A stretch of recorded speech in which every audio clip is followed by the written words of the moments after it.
purpose of today's lesson is to walk you through our poster on how to approach our FSA writing and to give you some pacing. Okay, so as we're working through this, you are going to have deadlines. What's the problem? What's the problem? Why is Eric pointing to you?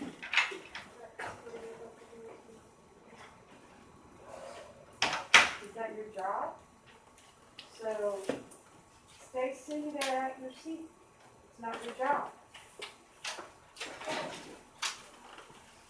Okay, so the purpose of today's lesson is to walk you through our chart with a new text set.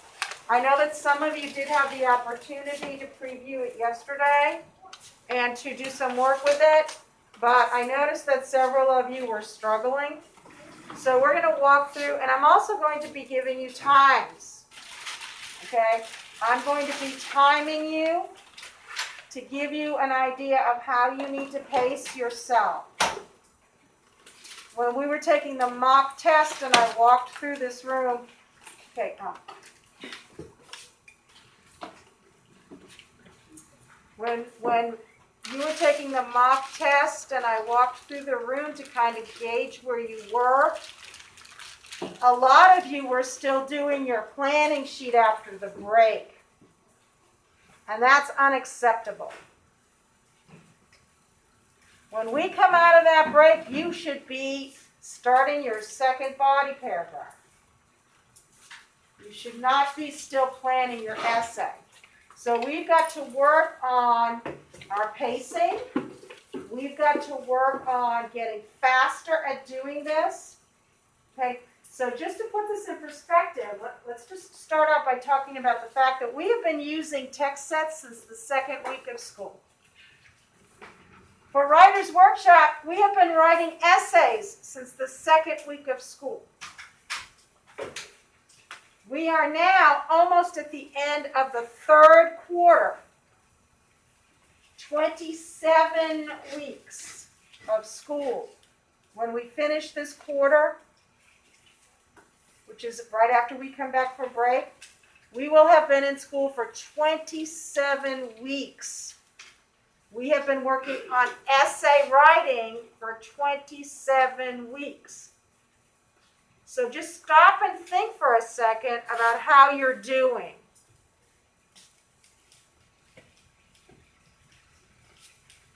Just think, how am I doing here? How successful am I? How is my timing? Have I improved my skills at writing an essay? Or am I still writing essays the same way I did in week 3? It's important to stop and to think about those things because you need to set goals. You need to set achievable goals that will bring your work up to the next level.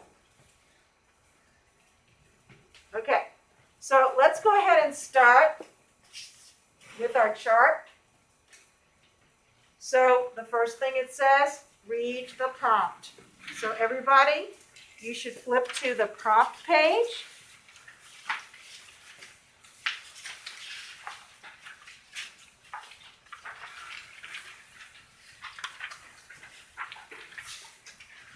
Read the prompt.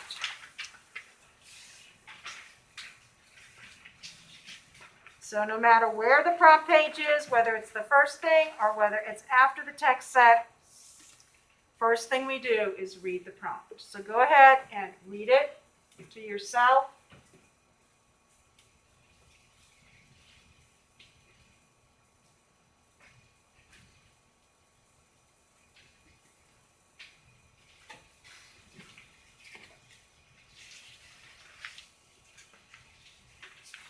Now, the reason we read the prompt first is because, number one, we want to write a thesis statement. In this case, We're being asked to write. What kind of an essay are we being asked to write, Jaden? Informative essay.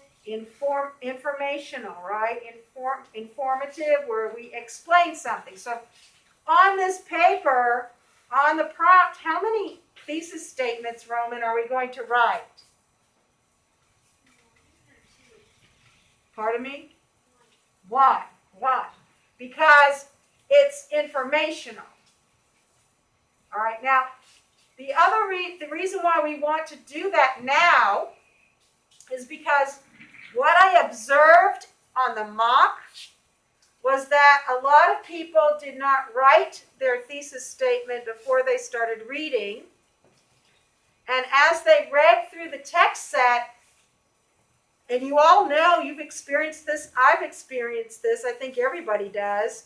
When you're reading something, you kind of make a connection to something else, and your mind kind of wanders and thinks about that other thing. Okay, perfect example happened to somebody in the class next door. When they were reading about the coyotes, they made a connection to coyotes and dogs, and they wrote their essay about dogs. Completely off task, completely off prompt, completely a zero.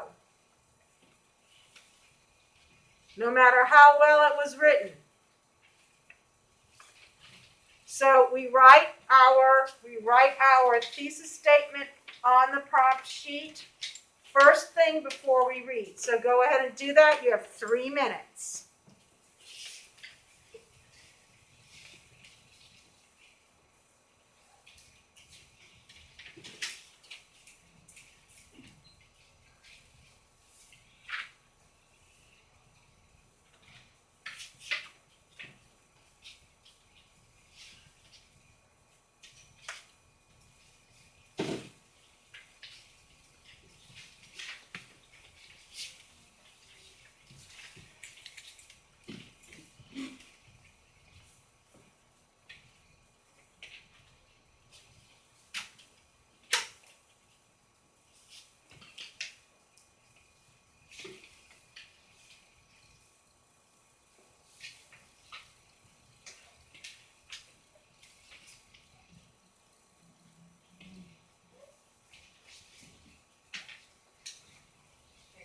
You're not following directions.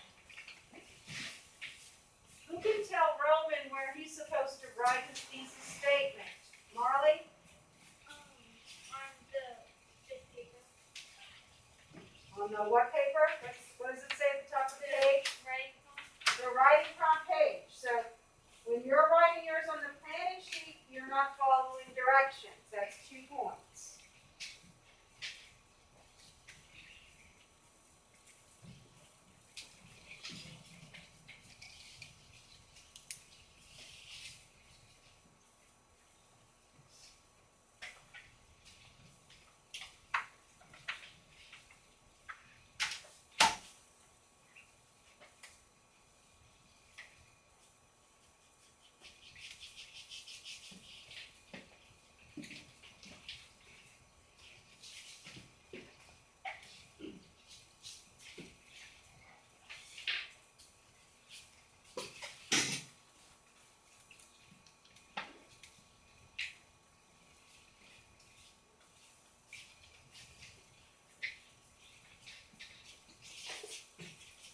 Finish writing it, make sure it begins with a capital letter, make sure there's a period at the end, make sure it makes sense, double check, test it against the writing prompt.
Okay. So let's just go ahead and take a look. Let's take a look back again at the prompt. The passages you read, and we know we haven't read them yet. We're deliberately not reading them first. This is a strategy. The passages you read were about adding flavor to food in the past. Underline that word past. And the present.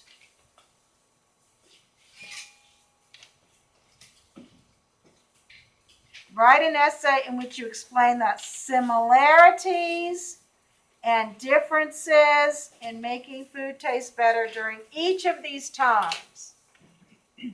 So what is the text structure of our body paragraphs going to be, Jirexi? Okay, there's actually a name for it, though. What is the text structure going to be, Jaden? Compare and contrast. Compare and contrast, okay? That's something we all need to work on, guys. The last data that I got, a lot of you are still struggling with understanding what text structure is. Okay, so we know that we need to use some of the language of the writing prompt in our thesis statement. We want to make sure that our thesis and hopefully our essay, because of our thesis, is fully aligned with the prompt. So from the prompt, it's talking about flavoring food in the past and then flavoring food today. So it sounds from the prompt that we're going to be talking about the history of flavoring food, and that we're going to be comparing how food flavoring was done at some point in the past and how it is done today. And we're supposed to be giving the similarities and the differences. Now, I want you to think back, and I'll wait for everybody's eyes to be on me. Okay, we still have a real problem with that. If your eyes are wandering, so is your mind. So it's a good strategy to be looking at the speaker.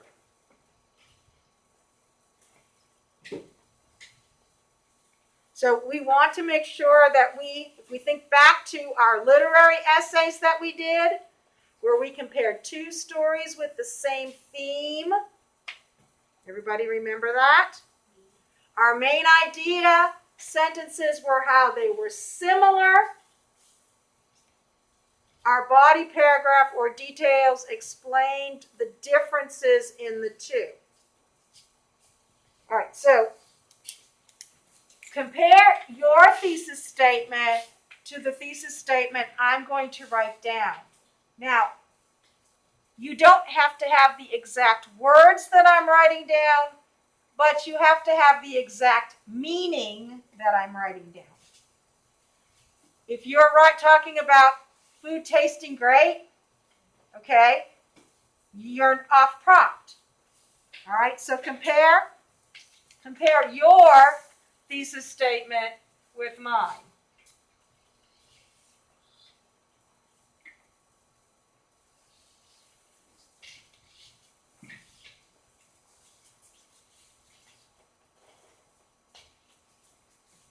If you need to revise your thesis statement, go ahead and do that. But be aware that here we are, 20-something weeks into the school year where we've been practicing this, and it's still a challenge for you. If you're still having to revise, if you're still having to erase, if you're still having to redo, that should be a signal to you. That should make you aware. This is something that I need to practice.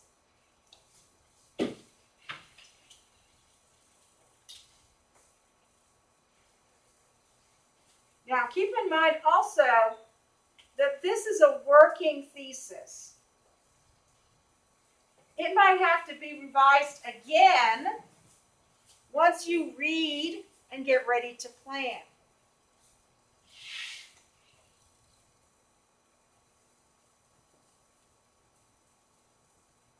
But the reason that we write this now is so that we can be sure we're responding to the writing prompt and we're not just writing about something that popped into our head while we were reading. So notice from this thesis statement, you have the word different, you have the word similarities.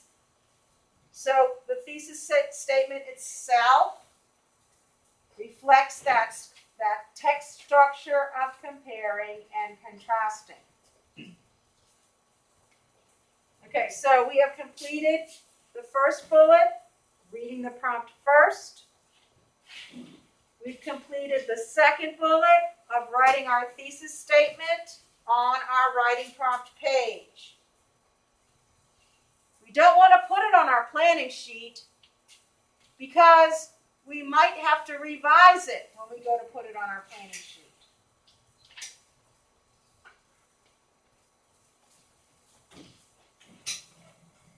And especially if your sentence seems really awkward to you, you might want to practice revising it so it flows more smoothly. Guys, we can learn a lot when we have to revise. If you don't want to change something once you've written it, just because it's too much work, that's not a good sign. We learn through revision. Okay, so now we're going to move on to annotating the text.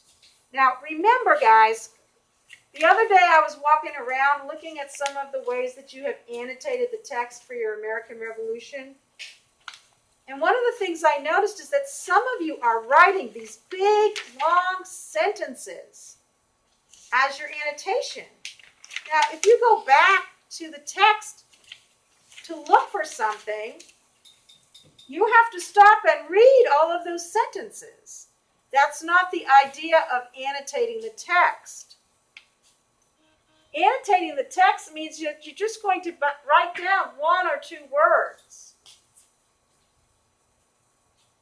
You only want to mark a place so that if I'm going back into the text to look for something, I can find the section it's in quickly. That's all I want to do. I want to get back to the part of the text that talks about this.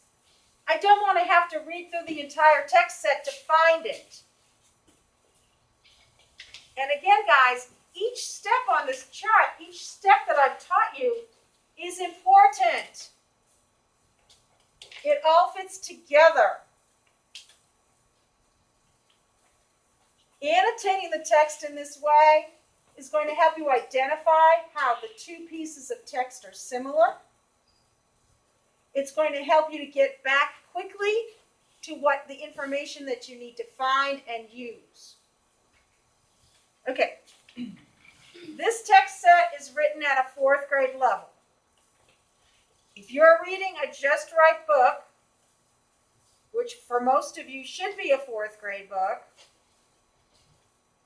you should be able to read this page in a minute and a half. I will tell you that I'm watching several of you as you're trying to read, and it takes you 10 minutes to read one page. And that's not good.